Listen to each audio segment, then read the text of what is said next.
নমস্কার বন্ধুরা দেখছেন এর আগে অনেক কটা রিপেয়ারিং হয়ে গেছে। এই যে এলইডি স্ট্রিপগুলো আছে একে একে গরম হতে হতে দেখুন আস্তে আস্তে কালো হচ্ছে, ঠিক আছে, অনেক কটা জ্বলে গেছে। তার মানে এই পুরো এলইডির অবস্থা খুব খারাপ।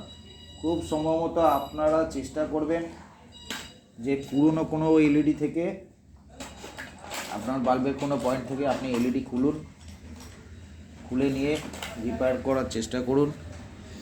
এর নেগেটিভ পজিটিভ পোল এখানটা পেয়ে যাবেন। এই জায়গাটায় এখানে যেমনভাবে লাগানো আছে নেগেটিভ পজিটিভ জুড়ে দেবেন, এরকম জোগাড় করার চেষ্টা করুন। পুরোনো বাল্ব থেকে খুলে নিন, বুঝতে পেরেছেন?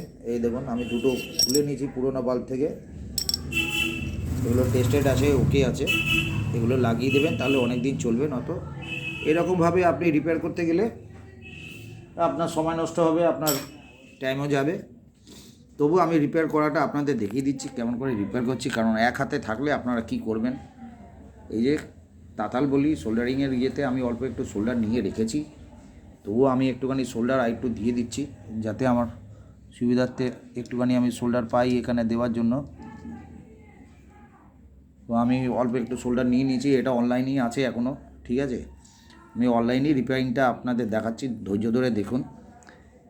এই যে একটা এলইডি স্ট্রিপ খারাপ, এই পাত্তিটা আমার কাছে নেই, নয়তো পাত্তিটা লাগিয়ে দেখাতাম। এই দেখুন আমি সোল্ডার করে দিলাম, এবার গ্লো করছে।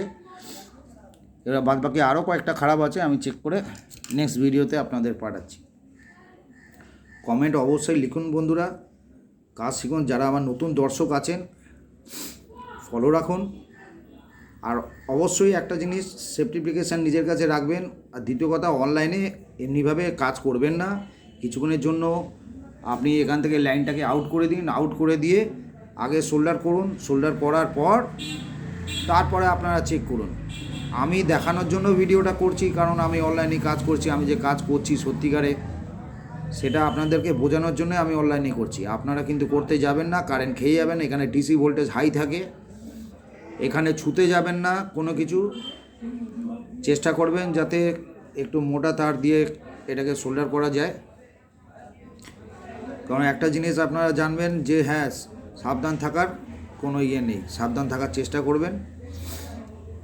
আর চেক করবেন খুবই সাবধানে, যাতে আপনার হয়তো গ্লাভস পরে থাকুন বা একটা কাঠের উঁচু কোনো জায়গায় আপনারা থাকুন, যাতে মাটিতে আপনার পাটা টাচ না হয়, কারণ আর্থিং মাটি থেকেই পাওয়া যায়।